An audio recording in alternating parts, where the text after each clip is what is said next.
Hey guys, welcome to today's video, and this is the second half of building the Dark Imperium box set contents. And in this video we're going to be focusing on the Primaris Space Marines, and I'll be sharing some opinions, any gotchas with the assembly, that kind of thing as we go through the video. So the first unit I'm building here is the Intercessor Squad A. Now this is the first unit that's in the instruction manual. I didn't build it in the particular order of the instruction manual because you do Squad A and Squad B. I didn't really want to get bored building the same Marines over and over again.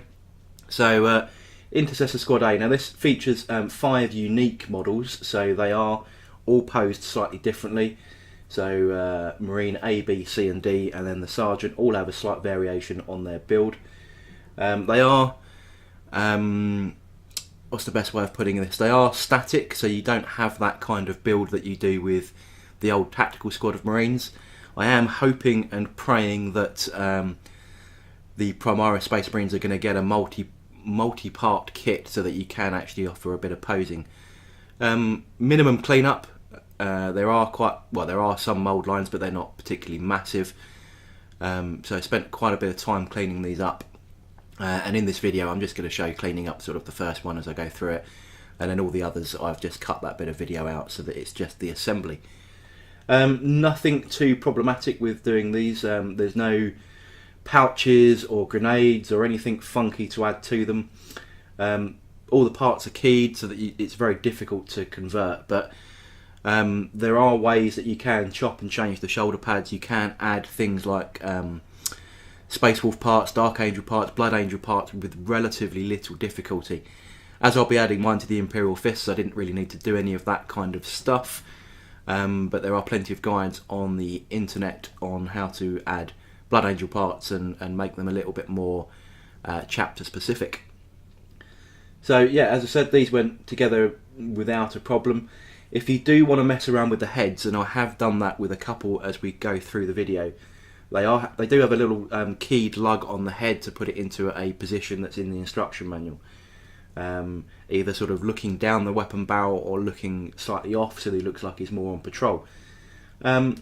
But other than that, yeah, it's relatively straightforward. Sergeant seem to have an obsession with bare heads in most of these cases. This particular unit doesn't, but they do have one-handed bolt rifles and a pointy finger hand.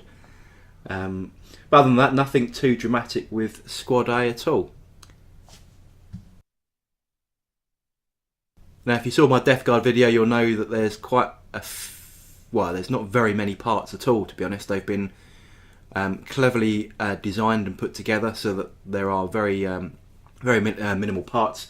Makes it easier for new guys getting into the hobby, which is always what these starter kits are about, rather than sort of advanced modelling with extra posing and so on. So typically you're getting 1 or 2 parts for the main body and shoulders, then you're going to get a weapon and maybe a weapon supporting arm, his left arm, a backpack and a head. That does vary slightly through the build, but not by much. So you do 2 parts of the body, 2 parts of the weapons, a backpack and a head.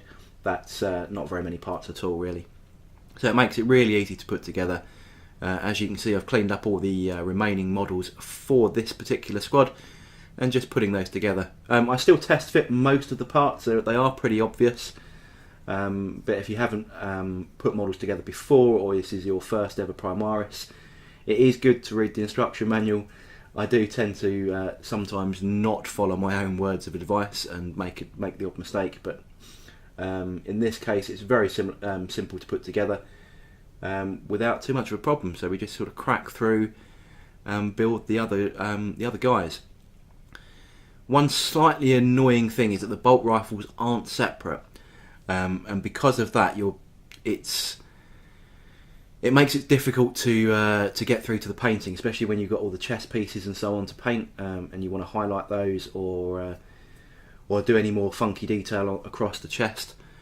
The Tactical Marines, the old standard box set that we mostly know and love, you could always put the bolt gun on afterwards. It was either a bolt gun or a bolter, with a hand attached to it or with no hand attached to it. So you could leave those off and get to all the details on the chest, but with these, because they're attached to most of the arm and sometimes the shoulder pad as well,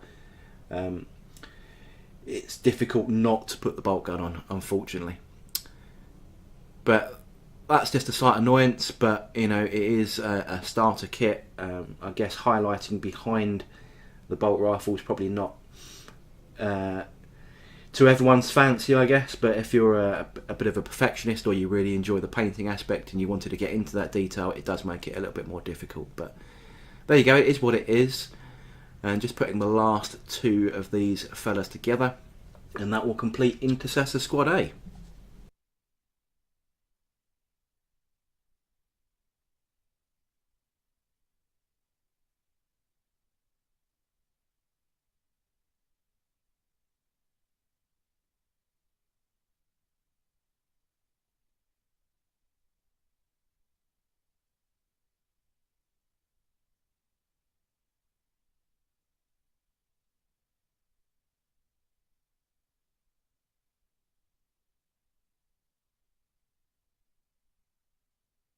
So the next model I'm going to crack into then is the Primaris Ancient. Now this doesn't reflect his age, as many people on the internet seem to think that he was old and Primaris are fairly new. All it means is that the banner he's carrying is ancient. It's one of the chapter relics, and he carries the large banner. And in game, that carries some cool rules. I won't go into those in this particular video. But as far as the build goes, again, 1, 2, 3, 4, 5 parts including the banner. And what I'm going to do here though is leave the banner off, because it will just make it a little bit easier to paint. All that's on the back of the banner is his hand. So when going for the paint job, just make sure that you paint the hand at that same time, and then you can come back to the rest of the banner. Very easy to do. Following straight on from then is, on the same sprue in fact, are the two lieutenants, or lieutenants if you're American. And yeah, again, very simple builds. You've got two lieutenant models, either carrying a bolt rifle or a bolt pistol. Very simple, again, very limited number of parts. The guy with the bolt pistol also carries a power sword. His pose is probably one of the better ones in the box, I think. The other guy with the bolt rifle, not particularly inspiring, but the other guy, you know, an open fight stance, which is quite cool. But yeah, 2, 4, 5, 6 parts each again. Very simple to build, very statically posed again, so I suspect over the next few weeks, and in fact probably all the last week as well, people have been fighting their battles across the galaxy with models that all look vaguely similar, if they're including the Death Guard or the Primaris. Unless you're a conversion guru, or you at least wanted to customise them to chapter specifics. But easy to do again, not a problem, no gotchas with building the lieutenants at all.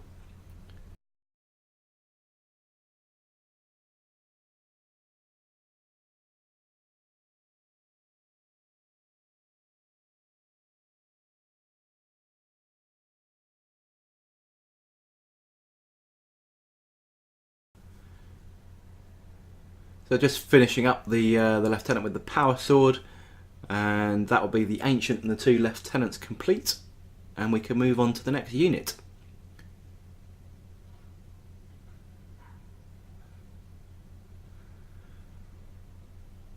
So the next unit then is the Primaris captain himself. He's the big boy, he's the leader of the Primaris side of the Space Marines here.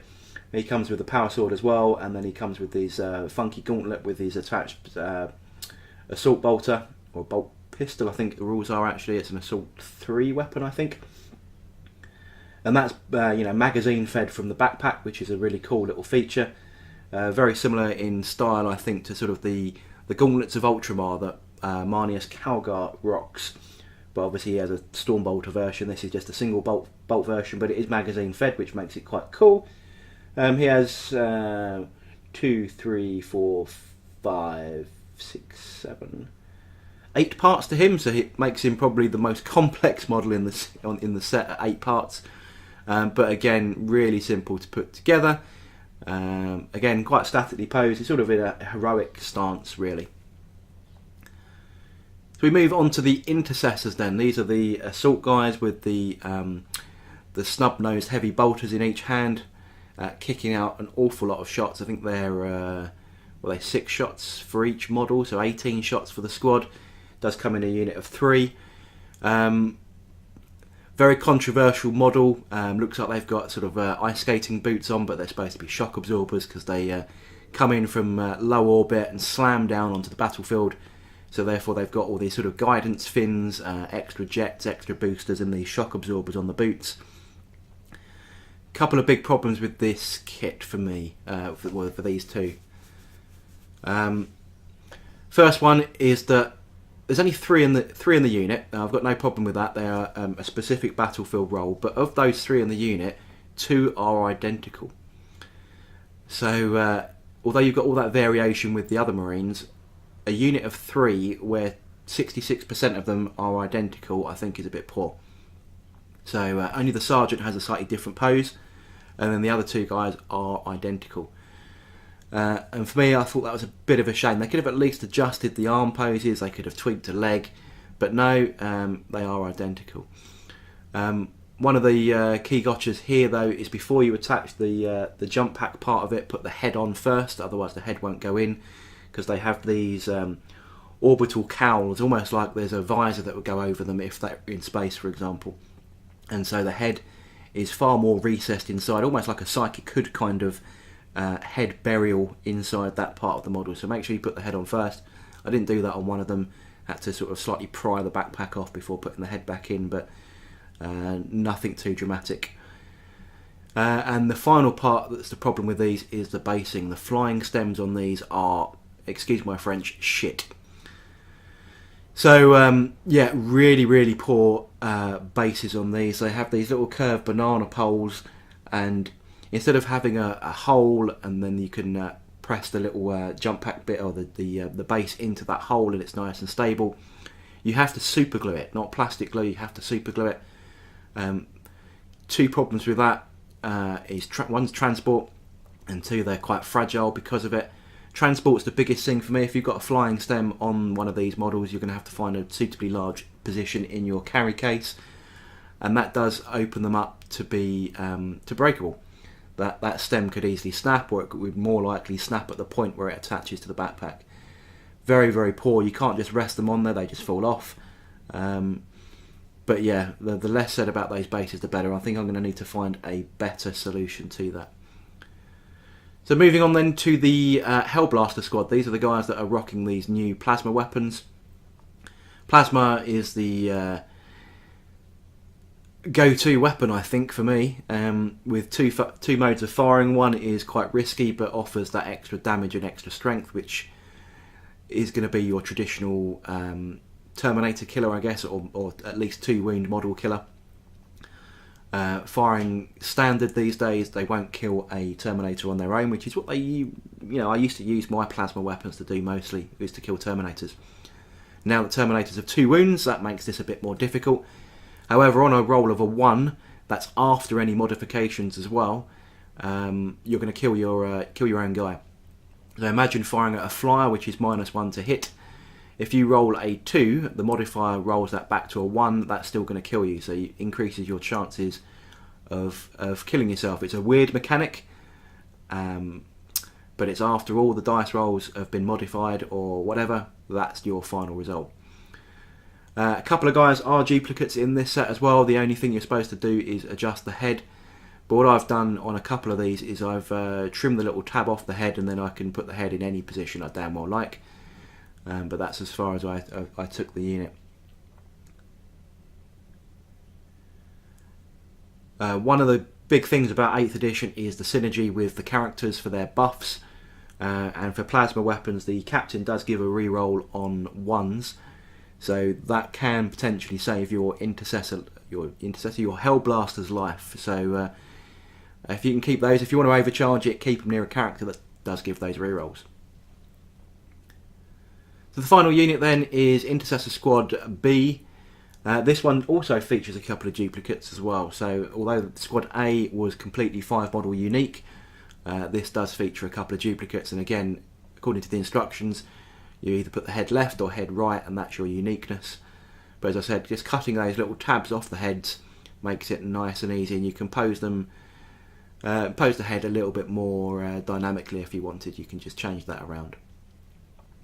But other than that, again, sort of 5 parts to the kit, 5 or 6 parts to the kit, very easy to put together. Some have the extra leg part there, or join at a knee or whatever. This sergeant has a bare head and a pointy arm, as all good sergeants should be pointing. Unlike in the books, where they're always first into the fight, our ones in the game always tend to be pointing their little finger, saying, "Guys, go and get them, they're over there," as if all their high-tech sensory and everything else wouldn't indicate where the enemies were. You need to be pointed at, otherwise you'll never find the enemy. But it does make for a little bit of a dynamic pose, I guess. It just breaks the unit up, and it clearly identifies him as the sergeant model in game. I guess it's probably an easy point of reference. Find the guy with the pointy finger, and then you know where your sergeant is. So there we go, a little flyover then of the Primaris contingent of the Dark Imperium box set. So 3 intercessors, 3 inceptors, 2 squads of intercessors, and 1 squad of hellblasters, 2 lieutenants, the Primaris ancient, and then the Primaris captain at the front. And that completes the Dark Imperium Primaris build. So I hope you enjoyed the video. Please don't forget to like, comment, and more importantly, subscribe. It'd be great if I could get some more subscribers. Not that I'm begging, but if you want to subscribe, that'd be great. You'll get all the notifications of new videos and so on. But until then, I shall catch you on the next video.